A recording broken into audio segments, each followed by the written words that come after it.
और हम एक कपल को देखते हैं जिनका नाम बैथ और कैमरॉन होता है। यहाँ ये दोनों बैथ की मॉम के घर जा रहे होते हैं। तभी हमें पता चलता है कि बैथ प्रेग्नेंट है, लेकिन अभी तक इन दोनों की शादी नहीं हुई थी। बैथ ने अपने मॉम को एक नोट लिखा होता है जिसमें उसने लिखा था कि इस साल वो उसके पास क्रिसमस मनाने के लिए आ रही है, लेकिन अगले साल उसे उनके घर आना होगा। तभी उनके गाड़ी के पीछे एक अननोन ट्रक आता है और वो उन्हें ओवरटेक कर लेता है। अब इसकी वजह से कैमरॉन का ध्यान भटक जाता है और उनका एक्सीडेंट होते होते बच जाता है। ये देखकर कैमरॉन बैथ से कहता है कि अपनी मॉम को कॉल करो और उनसे कहो कि हम कल उनके घर आएंगे, क्योंकि अब शाम होने वाली थी। वो उससे होटल में चलकर रुकने के लिए कहता है, पर बैथ होटल में रुकने से मना कर देती है क्योंकि उसे होटल में काफी अजीब लगता है। लेकिन कैमरॉन उसे किसी तरह मना लेता है, जिसके बाद ये पास ही के एक होटल में जाने लगते हैं। इसके बाद कैमरॉन वहाँ के रिसेप्शन पर जाता है और 2 लोगों के लिए एक रूम मांगता है। तभी वो रिसेप्शनिस्ट उसकी फियांसे को घूरता है और कहता है कि वो काफी हॉट है। ये सुनकर कैमरॉन को काफी अजीब लगता है, लेकिन वो उसे कुछ नहीं कहता। तभी वो रिसेप्शनिस्ट उससे कहता है कि वो उसके होने वाले बच्चे का भी रेंट लेगा। अब इस पर कैमरॉन हंसने लगता है और कहता है कि ये कौन सा रूल है। पर तभी वो आदमी कहता है कि अगर तुम्हें रेंट नहीं देना तो तुम अगले होटल में जा सकते हो, लेकिन अगला होटल काफी दूर था, इसलिए कैमरॉन वहीं पर रूम लेता है। इसके बाद बैथ और कैमरॉन स्विमिंग पूल के पास जाते हैं और आराम करने लगते हैं। तभी कैमरॉन बैथ से कहता है कि हमारा बच्चा बहुत सुंदर होगा। तभी हम वहाँ पर 2 अननोन कपल को देखते हैं जो उन्हें घूरने लगते हैं और कुछ देर बाद वहाँ से चले जाते हैं। ये देखकर बैथ और कैमरॉन को काफी अजीब लगता है। तभी कुछ देर में उनकी लेटे हुई आंख लग जाती है और तभी बैथ को एक सपना आता है जिसमें वो खून से लथपथ एक बच्चे को देखती है जो कि रो रही थी। ये अजीब सपना देखकर वो उठ जाती है और उसे कुछ समझ नहीं आता। इस पर कैमरॉन उसे संभालता है। इसके बाद वो उसे रूम में लेकर जाता है और उसे आराम से सो जाने के लिए कहता है। फिर आधी रात में कैमरॉन की आंख खुल जाती है क्योंकि उसे काफी भूख लगी हुई थी। वो वहाँ जाकर छानबीन करता है, लेकिन वहाँ पर कोई भी रेस्टोरेंट नहीं खुला था। इसके बाद वो वापस से अपने कमरे में आता है, पर तभी वो देखता है कि बैथ वहाँ से गायब है। ये देखकर वो बैथ को ढूंढने लगता है, लेकिन बैथ उसे कहीं नहीं मिलती। अब ये देखकर वो तुरंत पुलिस के पास कॉल करता है और उनसे अपनी फियांसे की रिपोर्ट लिखवाता है। अब कुछ देर बाद छानबीन के लिए वहाँ पर एक पुलिस वाला आता है, जिसके बाद ये दोनों उस रिसेप्शनिस्ट के पास जाते हैं उससे पूछताछ करने के लिए। तभी वो ऑफिसर कैमरॉन से पूछता है कि क्या तुम्हारे पास तुम्हारी वाइफ की फोटो है। इस पर कैमरॉन उसे बैथ की फोटो देता है। इसके बाद वो उस फोटो को उस रिसेप्शनिस्ट को दिखाता है और पूछता है कि क्या तुमने इसे कहीं पर देखा है। इस पर वो रिसेप्शनिस्ट कहता है ये बड़ी हॉट है। ये सुनकर कैमरॉन को उस पर बहुत गुस्सा आता है। वो ऑफिसर को बताता है कि इस आदमी ने पहले भी उसकी वाइफ पर ऐसे ही कमेंट किए थे। फिर ऑफिसर उससे कहता है कि वो ऊपर छानबीन करने जा रहा है, पर तभी वो रिसेप्शनिस्ट कैमरॉन को कुछ गलत इशारा करता है जिससे वो उससे लड़ने लगता है। ये देखकर ऑफिसर अब कैमरॉन को अरेस्ट कर लेता है और उसे पुलिस स्टेशन ले जाने के लिए अपनी गाड़ी में बैठाता है। तभी वो रिसेप्शनिस्ट उससे कहता है कि अब तुम्हारी फियांसे तुम्हें कभी भी नहीं मिलेगी। इधर बैथ को जब होश आता है तब वो खुद को बर्फ से भरे एक बाथ टब में पाती है। साथ ही उसके पेट पर कुछ स्टिचेस भी लगे हुए थे,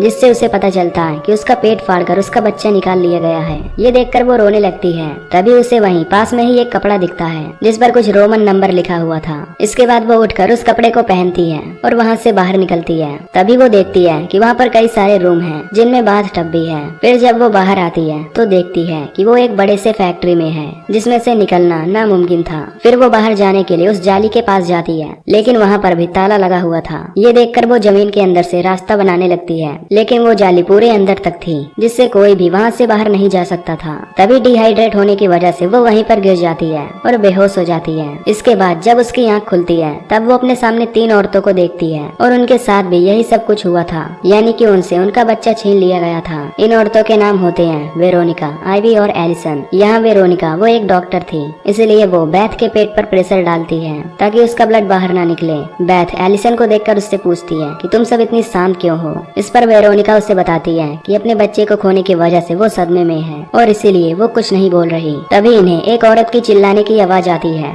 ये सुनकर ये सभी उसके पास जाती हैं। तभी उन्हें वहाँ जमीन पर ढेर सारा खून फैला हुआ दिखता है, जिससे ये सभी डर जाती हैं। तभी वो अपने सामने एक औरत को देखती हैं जिसने अपना पेट फाड़ लिया था। वो औरत मरने से पहले उनसे कहती है कि उसका बच्चा ब्लू है। ये सुनकर ये सभी काफी हैरान हो जाती हैं और सोच में पड़ जाती हैं कि आखिर उसने ब्लू क्यों कहा। इधर जब वो ऑफिसर कैमरॉन को ले जा रहा होता है तो तभी कैमरॉन उसकी गन छीनकर उस पर पॉइंट कर देता है। फिर वो उससे गाड़ी रुकवाता है और उसे बाहर ले जाता है। वो उसके हाथ में हैंडकप पहनाकर उसे एक पोल से बांध देता है ताकि वो वहाँ से भाग ना पाए। इसके बाद वो उसकी गाड़ी लेकर उसी होटल में जाने के लिए निकल निकल जाता है। इधर वो चारों औरतें उस औरत को बाहर ले जाती हैं और उस पर लकड़ियां रख देती हैं। वो अब भी यही सोच रही होती हैं कि आखिर उसने क्यों कहा। वेरोनिका एक डॉक्टर थी। इस पर वो अपनी एक थ्योरी देते हुए कहती है कि शायद उसके बच्चे को बर्थ डिफेक्ट था, जिसकी वजह से उसकी स्किन ब्लू हो गई होगी और इसी वजह से उस औरत ने उनसे कहा कि उसका बच्चा ब्लू है। ये सुनकर बैथ उनसे कहती है कि वो अपने बच्चे को लिए बिना यहाँ से नहीं जाएगी, इसलिए अब वो अपने बच्चे को ढूंढने जा रही है और जिसे भी अपना बच्चा चाहिए वो उसके साथ आए। इस पर ये चारों ही उसकी बात मान लेती हैं,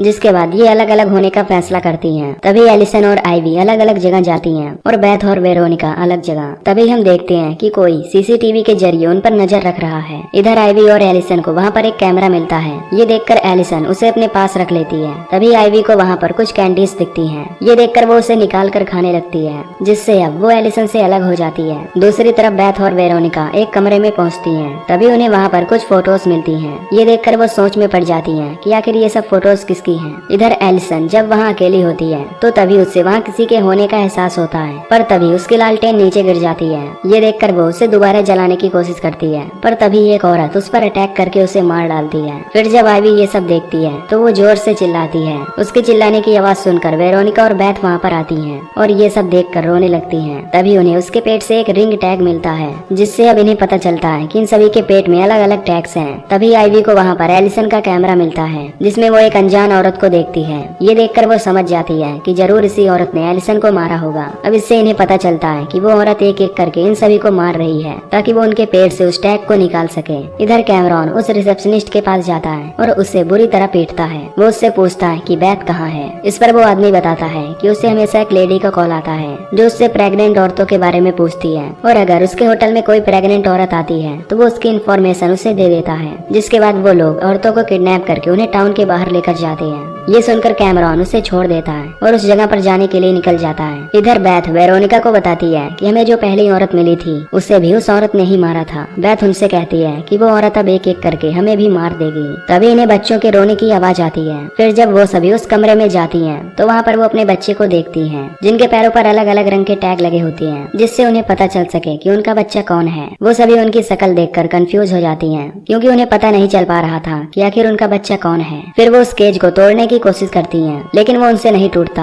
बैथ कहती है कि वो औरत हमें इसीलिए मारना चाहती है क्योंकि वो हमारे टैग्स निकालना चाहती है, जिससे उसे पता चल सके कि इनमें से उसका बच्चा कौन है। तभी वेरोनिका उन्हें बताती है कि उसने बाहर कुछ टूल्स देखे थे, जिससे वो उसे निकाल सकती है। फिर जब वो बाहर उन टूल्स को लेने जाती हैं तो तभी उनके सामने खूंखार कुत्ते आ जाते हैं, जिन्हें देखकर वो सभी बहुत डर जाती हैं और तभी वो कुत्ते उनके पीछे पड़ जाते हैं। तभी भागते हुए वेरोनिका और बैथ एक गड्ढे में गिर जाती हैं, जिस वजह से वो वहीं पर बेहोश हो जाती हैं। वहीं आइवी वो खुद को एक कंटेनर से ढक लेती है ताकि वो कुत्ते उसे काट ना सकें। इधर कैमरॉन कार लेकर उस जगह पर आ रहा होता है। तभी हम देखते हैं कि किसी ने रास्ते में स्टॉकर्स लगा रखे थे, पर कैमरॉन उसे नहीं देख पाता, जिससे उसकी कार पलट जाती है और उसका एक्सीडेंट हो जाता है, जिसमें उसका काफी ब्लड निकलने लगता है। इधर रात में बैथ को फिर से उसी बच्चे का सपना आता है, जिसे देखकर वो उठ जाती है। इसके बाद वो वेरोनिका को भी उठाती है और उससे कहती है कि हमें यहाँ से बाहर निकलना होगा, लेकिन ऊपर से गिरने की वजह से वेरोनिका का पैर टूट गया था, जिस वजह से वो चल भी नहीं पा रही थी। इसके बाद बैथ ऊपर जाती है। फिर वो वेरोनिका को हाथ देती है और उसे ऊपर आने के लिए कहती है। फिर जब वेरोनिका ऊपर आने की कोशिश करती है तो तभी वो नीचे गिर जाती है।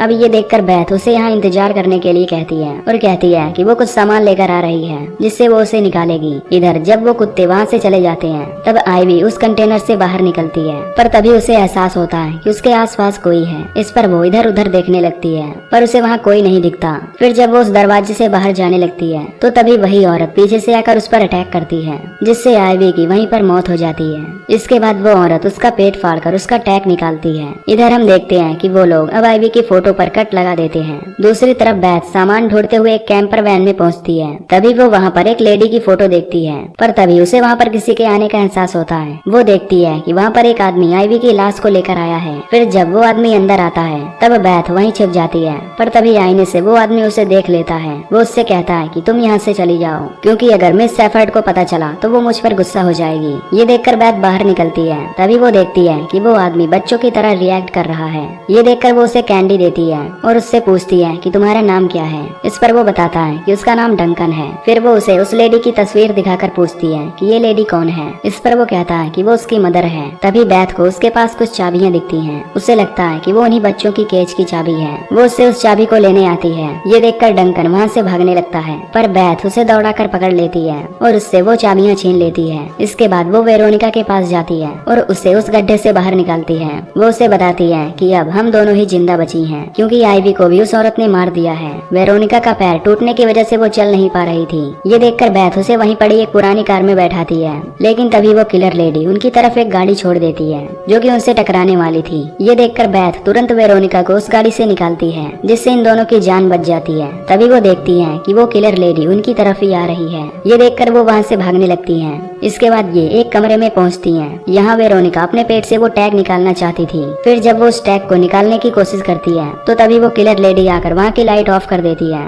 जिससे वेरोनिका को कुछ नहीं दिखाई देता। ये देखकर बैथ वहाँ लाइट जलाने की कोशिश करती है ताकि वेरोनिका अपना टैग निकाल सके, पर तभी वो किलर लेडी वेरोनिका के पास आती है और उसके गले में स्टैब कर देती है, जिससे वेरोनिका जख्मी हो जाती है। पर तभी बैथ वहाँ आकर उस लेडी पर अटैक कर देती है। तभी बैथ उसे जोर से धक्का देती है, जिससे वो लेडी एक दीवार से टकरा जाती है और एक रॉड उसके पेट से आर पार हो जाता है। फिर बैथ वेरोनिका के पास जाती है। तभी वेरोनिका उससे कहती है कि तुम वादा करो कि तुम मेरे बच्चे का ख्याल रखोगी। ये कहकर वो भी मर जाती है। जिसके बाद बैथ उसके पेट से वो टैग निकालती है। इसके बाद बैथ उस लेडी के पास जाती है जो कि रेंगते हुए बाथरूम में आ गई थी। वो लेडी उससे कहती है कि वो वादा करे कि वो उसके बच्चे का ख्याल रखेगी और तभी वो उसे अपना टैग देगी। ये सुनकर बैथ उससे प्रॉमिस करती है कि वो उसके बच्चे का ख्याल रखेगी। तभी वो लेडी उसे बताती है कि वो ये सब जानबूझकर नहीं कर रही थी। उसे एक लेडी मिली थी जिसने उसे बताया था कि उन सबके पेट में एक टैग है और अगर वो उन्हें मारेगी तो वो उसे उसका बच्चा दे देगी, और सबूत के तौर पर उसने उसे ये फोटो भी दिखाई थी। ये कहकर वो लेडी भी मर जाती है। जिसके बाद बैथ उसका टैग निकालती है। इधर जो लोग उन पर नजर रख रहे थे वो उस लेडी की फोटो पर भी कट लगा देते हैं और अब बैथ ही अकेली बची थी। फिर वो अपने बच्चे को लेने के लिए उस रूम में जाती है, पर तभी वो देखती है कि अब वहाँ से सभी बच्चे गायब हैं। ये देखकर उसे बहुत गुस्सा आता है और तभी पीछे से कोई इस पर अटैक कर देता है, जिससे वो बेहोश हो जाती है। इसके बाद वो लोग उसे लेकर एक जगह पर जाते हैं और तभी हम देखते हैं कि वो रिसेप्शनिस्ट भी उनमें शामिल है। फिर जब बैथ की आँख खुलती है तब वो खुद को बंधा हुआ पाती है और उसके सामने वही कपल होते हैं जो उस होटल में उसे घूर रहे थे। वहाँ पर वो लेडी भी होती है जो बैथ के बच्चे को उन्हें बेच रही थी। फिर वो उनसे साइन करवाती है और बैथ का बच्चा उन्हें दे देती है। फिर वो उस आदमी को गन देती है ताकि वो बैथ को मार सके। तभी वो लेडी उसे बताती है कि हमारे क्लाइंट बच्चों को चुनकर लेते हैं, इसलिए वो पहले 5 औरतों को सिलेक्ट करते हैं और उनके बच्चे को निकलवा लेते हैं, और फिर जो औरत लास्ट तक सरवाइव करती है वो उसे अडॉप्ट कर लेते हैं और वो पहली लेडी है जो जीत पाई है। पर तभी वहाँ पर डंकन आ जाता है और वो अपनी गन से उस आदमी पर पॉइंट कर देता है। वो उससे बैथ को छोड़ देने के लिए कहता है। हालांकि उसकी मदर उसे ऐसा करने से मना करती है, पर बैथ उससे कहती है कि वो उसकी दोस्त है क्योंकि उसने उसे कैंडी दी थी। वो उससे उस आदमी को शूट करने के लिए कहती है। तभी वो आदमी डंकन को शूट करता है, पर डंकन भी उसकी तरफ शूट कर देता है, जिसकी वजह से उस आदमी और उसकी वाइफ को बुलेट लग जाती है और उनकी वहीं पर मौत हो जाती है। ये देखकर वो लेडी बैथ के बच्चे को लेकर वहाँ से भागने लगती है। तभी बैथ भी गन उठाकर उसके पीछे जाती है। तभी वो वहीं टेबल पर अपने बच्चे को देखती है, जिसे वो उठा लेती है। तभी वो लेडी वहाँ पर आती है और उसके हाथ में एक फाइल भी था। फिर वो उसे बताती है कि तुम भी ऐसे ही अडॉप्ट हुई थी क्योंकि तुम्हारे पेरेंट्स मेरे पास आए थे। वो उसे उनका सही नाम भी बताती है। ये देखकर बैथ हैरान हो जाती है। तभी वो लेडी उसे उस फाइल में से उनकी फोटो भी दिखाती है, जिससे अब बैथ समझ जाती है कि उसे भी उसके पेरेंट्स ने ऐसे ही अडॉप्ट किया है। तभी बैथ उसे शूट करने जाती है। ये देखकर वो लेडी उस पर अटैक कर देती है, पर तभी बैथ एक चाबी से उसका पेट फाड़ देती है और उससे कहती है कि अब तुम्हें एहसास हो गया होगा कि कैसा लगता है जब तुम दूसरे का पेट फाड़ती हो। और तभी वो लेडी भी वहीं पर मर जाती है। इसके बाद बैथ अपने बच्चे को लेकर बाहर आती है और पुलिस को कॉल करती है। अब कुछ महीनों बाद बैथ एक ग्रेवयार्ड में जाती है। तभी वो वहाँ पर एक बूढ़े आदमी को देखती है जो वहाँ फूल रखकर जा रहा था। इसके बाद वो अपनी जेनेटिक मॉम की कब्र पर जाती है। तभी वो वहाँ पर ताजा फूल देखती है, जिससे उसे पता चलता है कि अभी जो आदमी यहाँ से गया उसी ने फूल इस कब्र पर रखे हैं। उसे लगता है कि शायद वही उसका असली फादर है। ये जानने के लिए वो वहाँ पर काम कर रहे एक आदमी से पूछती है कि उस ग्रेव पर रोज फूल रखकर कौन जाता है। इस पर वो बताता है कि जो आदमी अभी गया वही यहाँ फूल रखकर जाता है, जिससे अब बैथ को कंफर्म हो जाता है कि वही उसका फादर है। वो उस आदमी से पूछती है कि वो आदमी कहाँ रहता है। इस पर वो बताता है कि वो यहीं पास में ही रहता है। फिर वो उससे पता लेकर अपने फादर के पास जाने लगती है और यहीं पर ये मूवी खत्म हो जाती है। तो अगर आपको ये मूवी की एक्सप्लेनेशन पसंद आई हो तो वीडियो को लाइक और चैनल को सब्सक्राइब कर दीजिए। बाकी मैं मिलूंगा आपसे अगली वीडियो में। Till then take care.